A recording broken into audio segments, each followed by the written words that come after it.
Thank you very much. So when we're thinking of our patients with cardiomyopathy, again, there are many, many challenges. But when we think from a research perspective, what is it that we're trying to address? I could dazzle you with lots of science and show you lots of fancy slides, but actually, the research must ask the questions that the patients are asking us. What's wrong? Why have they got the heart condition? Are they going to get better? Why have they developed it in the first place? Will they get into a state of remission, or is there a cure? How can we pick up the condition early? In Sun Tzu, The Art of War, it says that the best way to win a war is to never fight it. Our paradigm at the moment is we wait for patients to come in with a condition and then we treat it, but how can we get to the point where actually we stop the condition from occurring in the first place? One of the really exciting things at the moment in cardiomyopathy is that we're at the threshold, and it will take time, but we're at the threshold where for the first time we can use the word cure. And that's not a common word that you hear in cardiology. But over the next 10, 15 years, that's something I think we're going to be hearing a lot more of, and we'll chat and discuss why that should be. And we start with the number one. Well, what do I mean by one? Let's think of it from the patient's perspective. When they first present, this can be a very lonely diagnosis. They're the only person in the world that has this condition that they know of. Why have they got it? What does this mean for them? And that can often be a very searching, a very troubling problem. From a research perspective, one can take a different application. How can we improve our treatment, not for 5,000 patients that are out there, but for the one patient that's in front of you?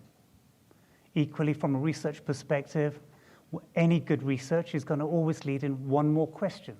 There's always one more thing that you've identified by virtue of having picked up research. So that number one, taking our treatments from mass populations down to the benefit of Joe Blogs or whoever's sitting in front of you becomes really, really key.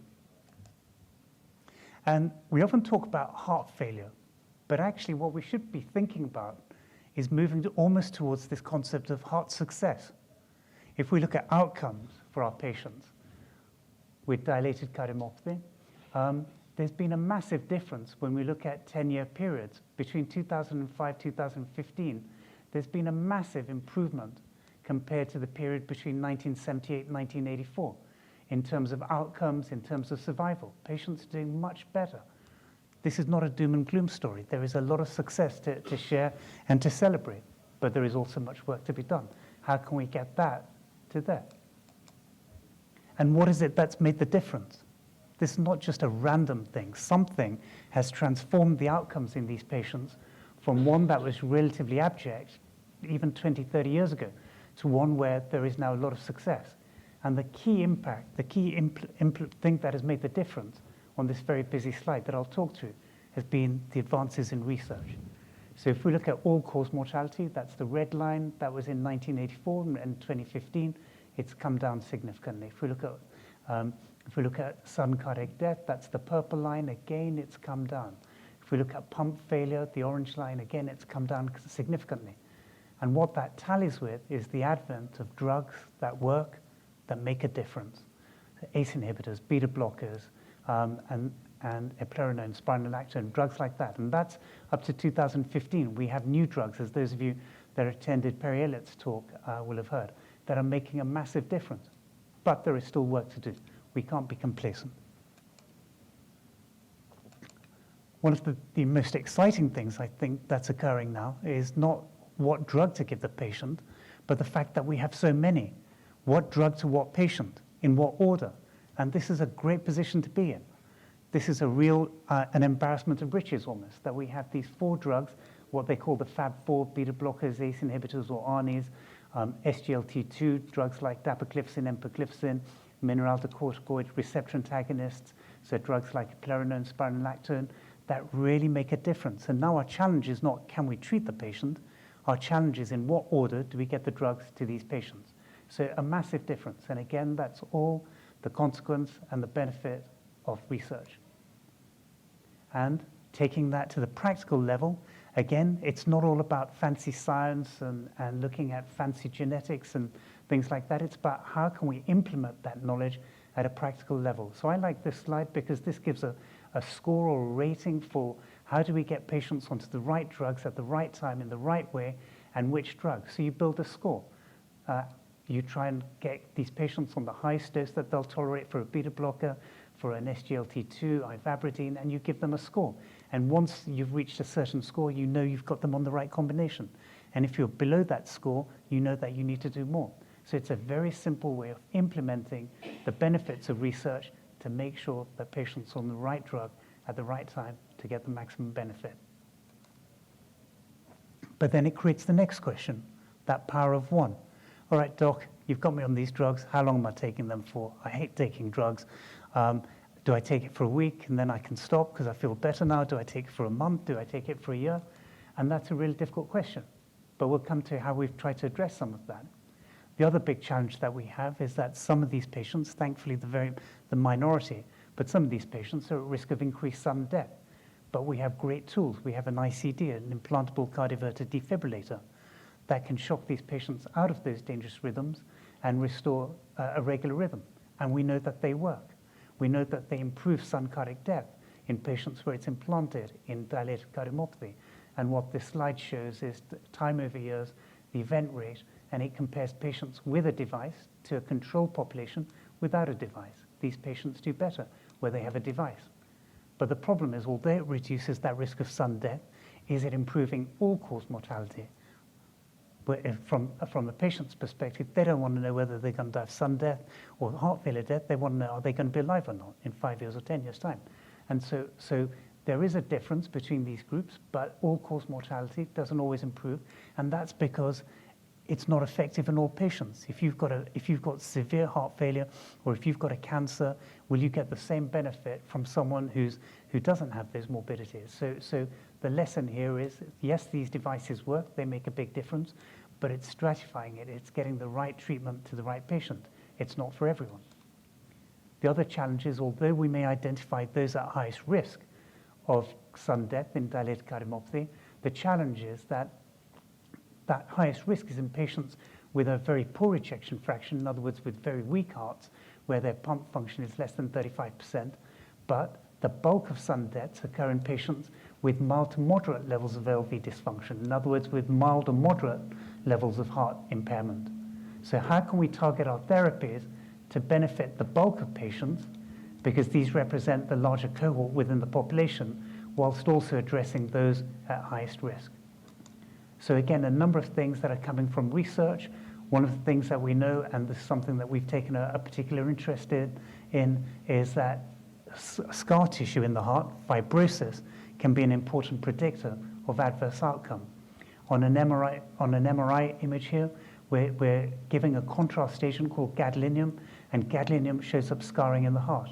And the way to think of this is, if a mosquito bites you, it will irritate your hand, or if an insect bites you. And in the same way, if you get scar tissue in the heart, then that will cause irritation, electrical irritation in the heart muscle. And that's one of the important mechanisms that's driving sudden death in these patients, because they get major significant rhythm disturbance. So now we can image that scar tissue in vivo, in other words, in the patients when they're having an MRI scan, and we can be sure that it's correct because we have validation where we've looked at hearts from patients with transplants, and we can compare what we're seeing within the patient during an MRI scan of the heart to show up that scarring and what we see when we look at their explanted heart. And then using that information, again, some years back, we looked at a large cohort of patients with dilated cardiomyopathy, and what we looked to see was, can we improve risk stratification in these patients? Can we work out more accurately who is at risk of sudden death and who isn't? Our paradigm at the moment is to look at the pump function, the ejection fraction, and when you add in the presence of fibrosis on the MRI scan, you'll see that it's a much better predictor of adverse risk compared to patients that don't have fibrosis. So the black line suggests that these patients, even with the same level of function, are at higher risk, i.e. treat them, but these patients that have a reduced function but no scar fall into a better prognostic group. And about a third of patients will have scarring, 2/3 won't have scarring. So using that information to get the right treatment with these defibrillators to the right patient at the right time. And again, when that same data is applied to patients with the mild to moderate levels of dysfunction, which represent the bulk of the patient population in the community, again, if they have some scar, they're at greater risk, so you keep a closer eye on them and more monitoring. So again, the benefits of applying research in your monitoring rather than a one-size-fits-all approach. On the basis of that work, there's now a big study that's just about to start called DCM British, led by Andy Flett. That's just been funded by the British Heart Foundation, where they will take about 2,000 patients with dilated cardiomyopathy, with SCAR, and then randomize them to have a defibrillator or not. And the idea then is to show that that concept doesn't just work when you look at it in a population level, but when you treat patients on the basis of that information, it makes that important difference. The other challenge we have, again, the power of one, is that we have exquisite data on middle-aged Caucasian men. We have very little data on gender. I think there's now 5 or 6 genders, but for the purpose of this conversation, males versus females. But we have very little data now on gender. What happens to women? Are they the same? Do they behave differently? And again, how can we personalize our treatments for them? Women with different levels of heart function will behave differently to men. In other words, we can't use a one-size-fits-all approach. So again, what we now need to think about is how do we stratify our patients, not just by function, but also by gender. If you're going to get dilated cardiomyopathy, the best group to be in is a young female where you have a much better outcome compared to patients that are males and above 60. So males above 60, that's that group. When you look at the incidence of major events, all-cause mortality over time, have much worse outcomes than women who are below 60. It's not a one-size-fits-all. So we need to think about how we can target our treatment to patients, right drug, right time, in the right way. Also, from the success that we see with our treatments, many of these patients are going to become older. Plus, there is a cohort of patients that present with dilated cardiomyopathy above the age of 70. Do we treat them the same? Again, we don't have that data. And there are different challenges. There are challenges that are occurring because of natural decline with age. There are changes in cell death and energetics within the heart that occur as part of a natural process, but that are accelerated as part of their condition. So do we treat the elderly the same as you treat a 15-year-old? No, you've got to think about stratified treatment. And then one of the biggest questions, most common questions we get asked. Sorry, just very quickly, is there a lot of interference coming? No? Okay, all right. Doc, can we stop the meds? This is probably one of the commonest questions I get. And this is a great question to be asked because it almost implies that patients have benefited. But males especially, 50-year-old blokes, hate taking tablets, okay? And whenever I get a headache, my wife will say, take some paracetamol. I prescribe drugs all day long. But when I get a headache and my wife says, take paracetamol, I say, I hate taking tablets. It's a bloke thing. It's a bloke thing. Yeah, and so a really common question, our patients, they've had dilated cardiomyopathy, we've got them on the Fab Four, they're now doing much better, their heart function's back to normal or just a little bit impaired, they feel great, they all seem to want to run the London Marathon, I will send them in Joel's direction, they want to stop their meds. Why? Because they have side effects, because it reminds them of their condition, and because they feel great. So do you still need to take it or not? So again, the power of one. Our patients asking that question, how can you address it, working as a team? So again, a couple of years back, we didn't know the answer. We kind of looked intelligent. We always take our spectacles off whenever we don't know the answer and go, well, that's a very interesting question. But that's the doctor's way of saying, I don't really know. So we ran a randomized controlled trial, a small safety study, where we took patients that had recovered their heart function and we randomized them.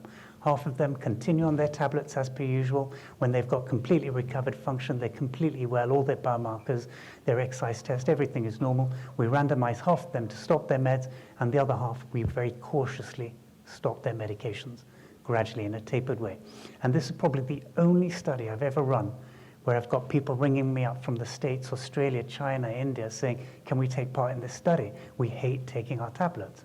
So again, we spend our lives saying, you need to be on these tablets, you need to be on these tablets. But again, it's the power of one. It's listening to your patients, where they're telling us, actually, we hate taking tablets, or we don't want to take those tablets, or compliance is an issue. So within that study, we randomized patients, and what we kind of expected was that these patients, when they come off medications, would be fine. They've done well so far. But actually what we find is that in the treatment withdrawal group, so what we're looking at is time here and events, so who relapses, in other words, who shows a deterioration in their heart function or starts to get heart failure symptoms, and again, this is in dilated cardiomyopathy, what we're seeing is that about 40% of patients, even within about 6 months, started to show deterioration in function. 40%, in other words, the medications work. But here is where the power of one comes in. We rang up all our patients. We said, you need to go back on your medications. It's not a good thing to stop them. We've seen that 40% relapse. And we're expecting they're all going to go, great, doc, I'll go back on the meds. But what do patients say? Half of our patients said, well, doc, 50% relapse.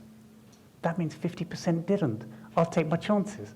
And again, it's how, so the challenge here is how can we get the right drug to the right patient at the minimum level?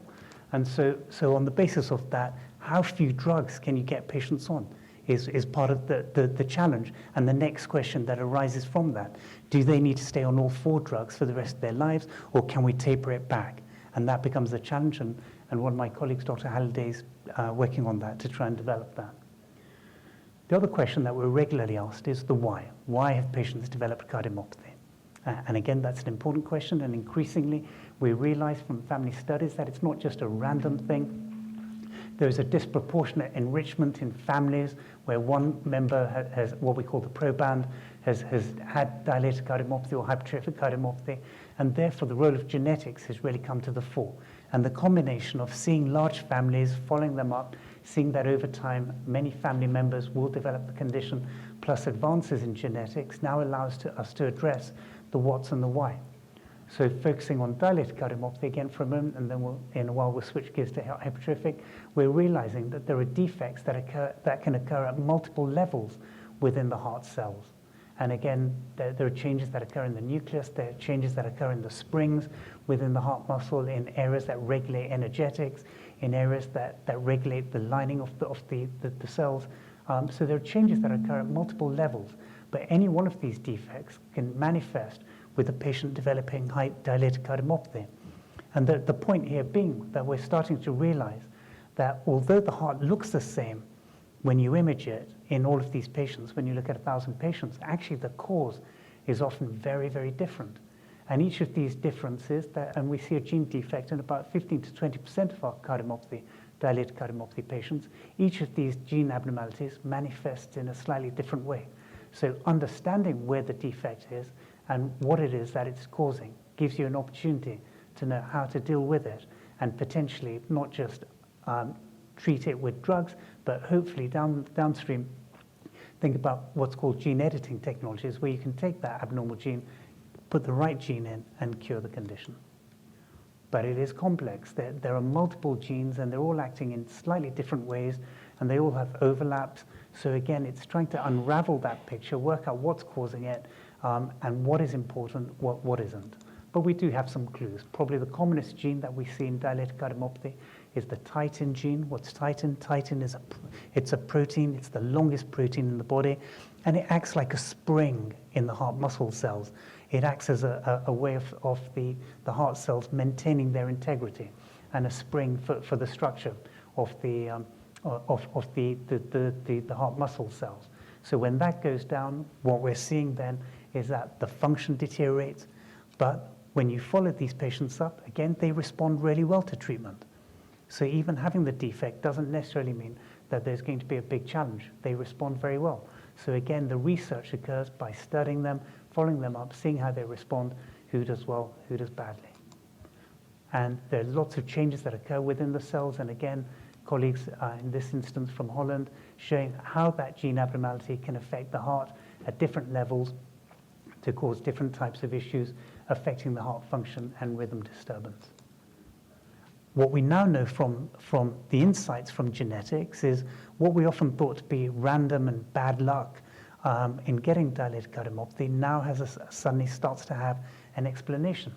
So for instance, there was a cohort of patients that developed heart failure during pregnancy, and we always thought that this was just unlucky or one of those things, but we're now seeing that in a subset of these patients with what we call peripartum cardiomyopathy, that a subset of them will have a titin gene abnormality, and the pregnancy acts as a trigger, if you like, something that unmasks that gene abnormality, what we call the second hit hypothesis. And therefore, if you know that these patients have the gene abnormality, you can monitor them much more closely during pregnancy and therefore try and identify them. But also, you can then screen their family members, prevent them from getting the problem. So the benefits of research. Also, we also know that if you drink alcohol to excess, in other words, more than your cardiologist, if you drink alcohol to excess and you have a titin gene, you're much more likely to develop a cardiomyopathy compared to patients that don't. So those of you that are going to celebrate later this evening, just check you haven't got a titin gene and then indulge. Chemotherapy, same thing. If you've got a titin gene abnormality or a sarcomeric gene abnormality, one of the genes that predisposes you, and you have chemotherapy, again, these patients will get more issues. And then more recently, one of the studies we looked at is why is it that there seems to be dilated cardiomyopathy in patients that are presented with myocarditis, a viral infection. This became very topical during the COVID pandemic. So we looked at a large cohort of patients across West London, predominantly who presented with acute myocarditis, some of whom then go on to develop a dilated cardiomyopathy. And the headline from this study is that what we identify is that in about 10% of patients that present with acute myocarditis, it's not just a random phenomenon. They seem to have a gene abnormality that either predisposes or makes them vulnerable or susceptible in some way to developing a cardiomyopathic process. And patients with myocarditis either present with rhythm disturbance, or a third of patients will present with rhythm disturbance or a dilated cardiomyopathy. And what transpires is that the DCM genes seem to predominate in those that produce with a reduced ejection fraction, and those that present with a rhythm abnormality tend to have more from what we call arrhythmogenic cardiomyopathy type genes. So again, insights and this idea of the second hit hypothesis, so that we then move our paradigm from just random bad luck, or what we call idiopathic dilated cardiomyopathy, where the patient has the dilated cardiomyopathy and the I stands for the doctor being the idiot because we don't know what's going on, to suddenly realizing that all these other things all feed into a network and we understand what's going on. And then hypertrophic cardiomyopathy, again, lots of things. You've heard about the medications that are now coming to the fore from Perry Elliott. There are similar questions, similar challenges. Who's at risk of sudden death? Who's at risk of heart failure? Who's at risk of atrial fibrillation? And again, the underlying problem is a gene abnormality at some level. Sometimes it's a big hit, what we call a monogenic gene abnormality, one big gene having a big abnormality. Sometimes it's a number of small gene abnormalities coming together, causing the abnormality, so-called oligogenic, polygenic causes. And our challenge is that with the advent of genetics, we can pick up patients before they've got the problem. So they're gene positive, but they haven't yet manifested the condition, but we know they're at risk. And how can we intervene on that journey that takes them from having mild changes to a bit more to the overt? Thankfully, the majority of patients will stay in this category, but we know that a small subset, and thankfully it is only a small subset, will go to a more advanced stage. So where are the opportunities for interception? And ideally, our interception should be at this point, and in a small minority, it's at this point. But really, where can we come in to make that difference so that these patients carry the gene, but it doesn't do anything? They stay well. And again, there is a risk of sudden death. So picking up some of the markers in the subset, who's high risk, who's low risk, how can we get an ICD to patients that need it, but not in those that don't. So again, scarring, genetics, family history, all of these things then come together to give us a better assessment of scores and risk. And why is that important? Well, because ICD's devices work. They improve survival significantly. So get the right thing to the right patient at the right time, and you have success, heart success. And that's borne out by this study, which looks at outcomes in patients with hypertrophic cardiomyopathy from the 1970s and with a contemporaneous cohort with current population follow-up. And what you're looking at here, this is a US study, shows the US population overall mortality, and you'll see that with close monitoring, these patients have a really good survival. This is not a doom and gloom story, but it's with that contemporary management and the benefits of research to make that outcome. And I think this is an interesting slide. It's slightly morbid, but it's an important slide, which is what do patients with hypertrophic cardiomyopathy die from? So in the younger populations, it's mainly related to their hypertrophic cardiomyopathy. And as you start to get older, that risk balances, and beyond 60, any deaths from hypertrophic cardiomyopathy are far outweighed by risks from non-hypertrophic cardiomyopathy causes. And the consequence of that is that when you compare outcomes to a whole range of other conditions, lung cancer and ovarian cancer and myeloma, etc., the outcomes are so much better. Hypertrophic cardiomyopathy being there, dilated cardiomyopathy being there. So again, there is much success that has been achieved in improving them, and that's very much down to research and outcomes. So the output then, the translation of all of that is that we have a risk score that clinicians up and down the country can use. They can go on the internet and they can plug in a number of parameters into their risk score that from clinical data, plug that into some simple maths, those of you that like your calculus and other things, and then a risk score where you plug in that data and it gives you a score at the bottom and tells you what the risk is of sudden death at 5 years, and on the basis of which you can then define treatment or not. So in my final slide, again, we have many challenges, but there have equally been many, many challenges that have been confronted. The work is not done, but really what I would like to flag up is what has been achieved by that power of one.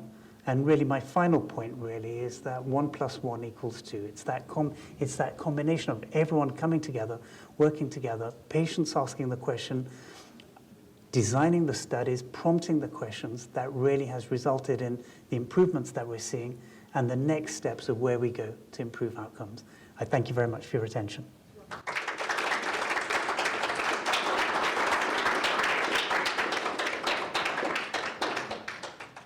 Hello, my name is Charlotte Gallagher. I'm Policy and Advocacy Manager at CM UK. I'm actually going to talk to you today about some of the projects and initiatives that a new initiative, our Voices Network and our Changemaker project. We have some of the changemakers here today. Not everybody could make it, but we really are pleased that some of you can. I won't make anybody stand up, but it's great to see you here today. The first thing, as I say, I'm going to talk about, I think Joel may present a little bit about our current research, but from the point of view of our flagship project, Changemaker, and our new initiative, I'm going to go through that. So as you can see here, even if they weren't in person, there's a few of them here. That's Marcia. Marcia is it. So what are changemakers? They're basically people who have been diagnosed with cardiomyopathy or are affected in some way by cardiomyopathy.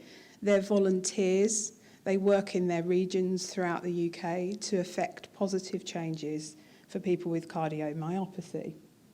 So Robbie, Jenny, Alison, Lynn and Joanna. There.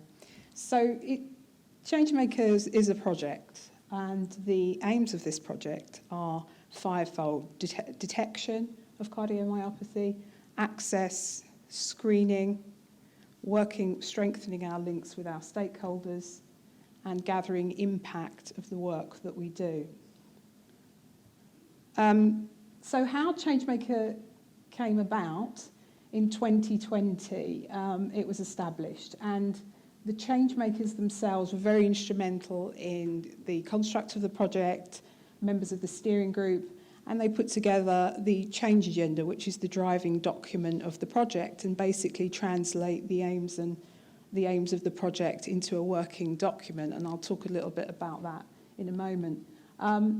So that's the change agenda. I'm also going to tell you a little bit more about how that relates into our national survey. So from 2020 to 21, the project launched. And I think that spike there should probably stand more for pandemic than project launch, or as I say, it did launch. And despite the pandemic, as many of you know, our Changemakers moved their operations online.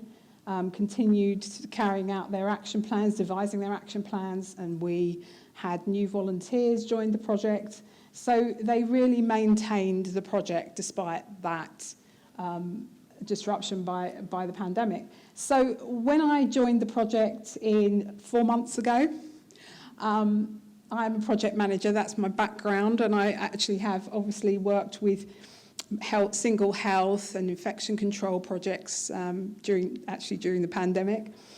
So I'm not new to health projects, but when I joined 4 months ago, I think I was, pleasantly surprised and very interested in the fact that how volunteers had maintained throughout that period, and it's just a great foundation for us to move the project forward. So we're really looking now at how the evidence that we've gathered, analysing our impacts from the project, and how, now that we have a new research and policy team, how that also we can dovetail into that as well. So talking about the aims and principles of the project and how it translates in the field is our change agenda. Again, this was devised by our change makers. It's basically, it was put together with our wider clinical community and our clinical advisory group. The areas of focus are really every area along the healthcare pathway for people with cardiomyopathy. And the 16-point plan is the guide to influence change. So this is the main document, main area of focus is the patient pathway. What I can tell you about this is that it's ongoing, it's flexible, we change it, and it's adaptable in terms of the research and the evidence that we gather from change makers in the field. So how do we deliver the project? That's Kathy, and this is here Robbie and one of our change makers in the north. So just put Kathy at the centre there. I'm not sure if he's in the room. I think so. So how we deliver it is we put together regional action plans. So each change maker in their specific regions will work with the project to devise a plan of action for their region. So the intelligence that we receive, whether that's through NHSE, the government, local information we've collected, we will see the local needs and gaps in provision in that specific area. And that's where we start our planning from. So then our change makers will work with service users, clinicians, our CCGs, trusts, cardiac boards, cardiac teams, to influence how those services move forward and improve for people with cardiomyopathy. Again, using the change agenda as their guiding tool. The goals that we set, everybody has different priorities in each region that they live in. So we have to make sure that any goals that we set are specific, measurable, and achievable. The impact of that, as I said earlier, is actually now to the point that we can take our evidence a lot further now that we have a research and policy department, which is a team of two, which is myself and our head of research and policy, Wendy Edwards. Only a small team, but a busy team. Where we're at the moment in terms of actual targets for the project, that we set a very achievable 24 action plans throughout the UK, and I'll talk about where that is. And at the moment, we've reached 15 already. So I think, given the pandemic, the obstacles that we've had, 15 action plans, we're ahead of target, and that's where we're going to look at how, in the future, we develop, and I'll talk about that as well. So what actually has been happening in the field? A lot, really a lot. We have a very wide coverage across the UK for patient participation. So all of our change makers are involved in local PPI and PPG groups. So that would include taking part in meetings, focus groups locally. They're also involved in projects and services, so the development of ICSs, integrated care services, that actually replace CCGs. So development of much wider projects and services, but also narrow projects such as the Sudden Cardiac Death Inherited Condition Service, psychosocial services, and at the moment we're working with Newcastle to look at a new psychosocial service, community service for cardiomyopathy patients. And of course, provision of information to ensure to ensure that Cardiomyopathy UK is at the end of every letter that is sent out to patients. And I'll talk also about how we're faring with that, the evidence that we have from our national survey. So at the moment, our regional change makers are in Wales, Northern Ireland, in the north, in the southeast. I think I mentioned Wales. I think 12, 13 areas regionally around the UK, just about it. And but that's great work. We've got coverage across the UK, but we know that cardiomyopathy is in every area of the UK, and we know that health inequalities are in different areas, and we know that some areas of high indices of deprivation that we need to focus on. So there's 4 areas here that our recent data that we've analysed and anecdotal evidence and what we're seeing from national figures is that there are 4 priority areas that we need to focus on, and that's Yorkshire and the Humber, Eastern, West Midlands and Scotland. For example, we've looked at Jaywick in Essex, where there's quite a high incidence of cardiac inequality. So that's an area that we're looking at now. So for the project, we're looking at more analysis of the national survey, which I'll show you in a second. And we're going to look in response to our national survey, look at revision of the change agenda. We're going to work more on our research and policy. One thing we also want to do is take a lot of our training more online, so looking at some bite-sized training modules. And the good news about that is we have all the expertise in the organisation to be able to develop that. We also, the change agenda, as I spoke about, the agenda is something that is, a moving piece, but we know that also we need to be user-friendly with the materials we have. Sometimes a 16-point agenda can be a little bit overwhelming. So we're going to look at how we can make our tools a little bit more user-friendly. And as I said about the 4 regions, and we're going to go for 15 regional change makers across the UK and try to develop from regional to actually more local based as well. So that's a little bit of a summary of the Changemaker project. Hopefully that gives you a little bit of an idea about that project. I'm now going to just show you how our recent survey, our national survey in 2022, national survey, that closed on the 31st of August this year. What we did is we've got a lot of information from that survey. We have a lot of data to analyse and look at, but what we did in this instance is just extract some information in conjunction with the change agenda. So we wanted to see how our 16-point plan is actually faring how we developed it and how we need to develop it, which we obviously intend to do. So these dashboards they intend to be quite easy read, and I hope they are. Here there's just some questions from the survey, and then just what the first, second and third answers were, and how low, high, medium priority of each agenda point. So that'll make a little bit more sense now. So one of the agenda points sections is early detection and diagnosis. So the questions were, where did you report symptoms first? What were you first diagnosed with? How long did it take you to get to a health professional? What's the greatest satisfaction you have clinically? And you can see we kind of put in a baseline of 50% just to get an idea of where that fell. So all of the priorities, we know that all the priorities that we have are priorities, what we're looking at is to see how that will go forward. Sorry, Adrian. So just having a look here, treatment or care plan, content, just quickly go through that.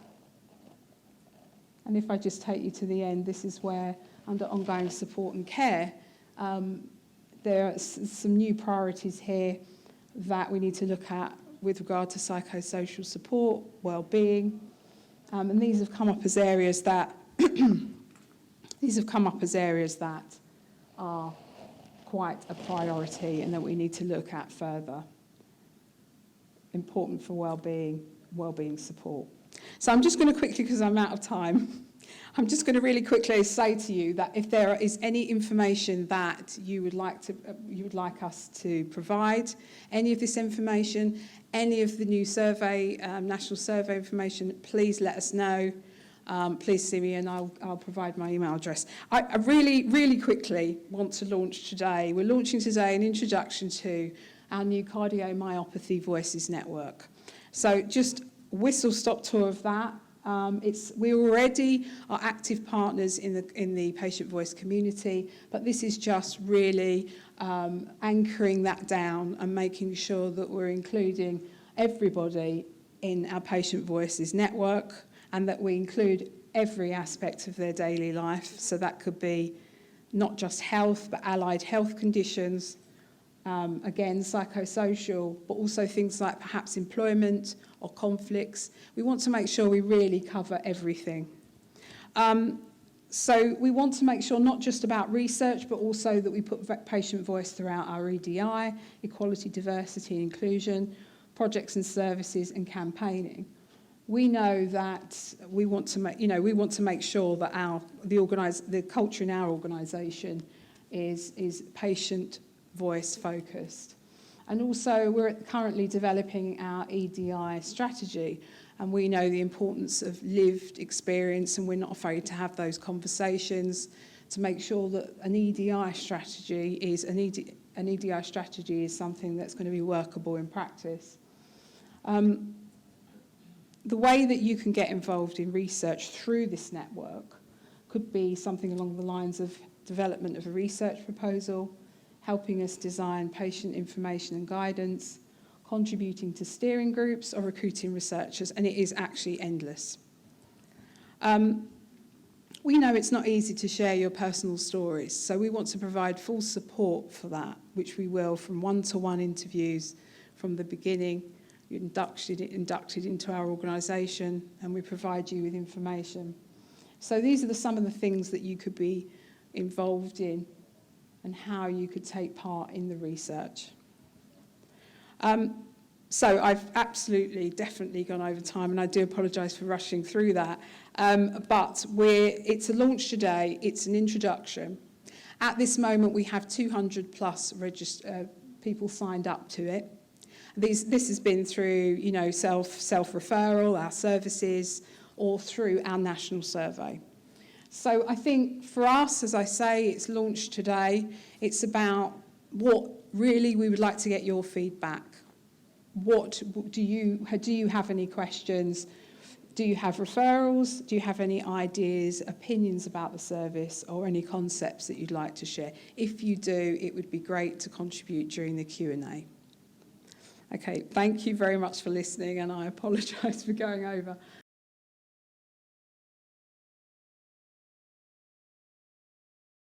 Good afternoon, everybody. My name is Dr. Rupa Bessant, and I'm the course director for the PassPACES medical education course, and thank you for the opportunity for allowing me to say a few words today. You're probably all aware that junior doctors qualify with their basic medical degree after having been at university for 5 or 6 years, depending on which university they actually attended. Thereafter, depending on which aspect of the medical career the doctors would like to pursue, they go on to do their further postgraduate examinations.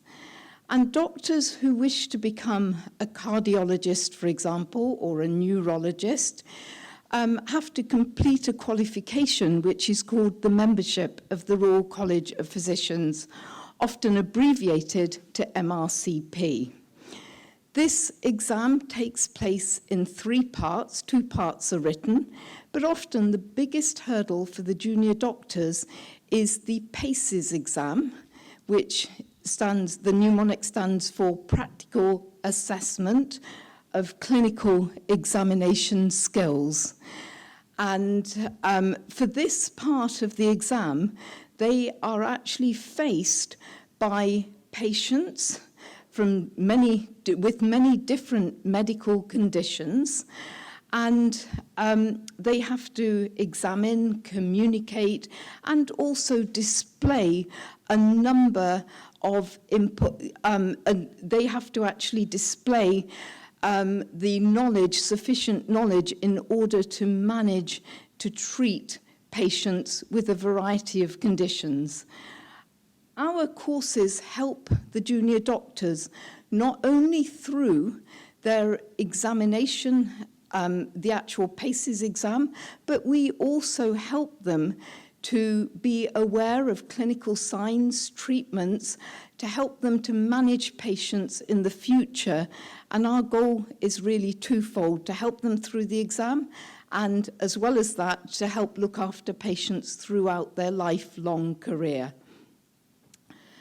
Any patients who are interested in volunteering play a very important role in the training of these junior doctors who will go on to look after all of us in the future.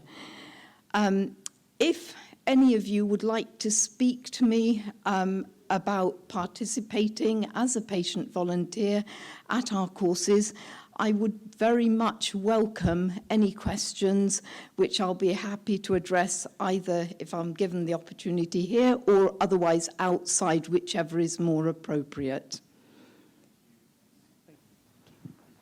Hi, you said earlier that one of the sort of patients that do well is patients who find out early if they have a genetic disposition to a particular gene. For someone who has just got that and doesn't have symptoms, what is your advice to them? So if I've understood correctly, the question is, in someone who's been diagnosed with a gene but doesn't yet have the condition. No, early stages of the condition. So it has very early stages. Yeah. So it will depend on which type of gene and whether that's more dilated or more hypertrophic cardiomyopathy.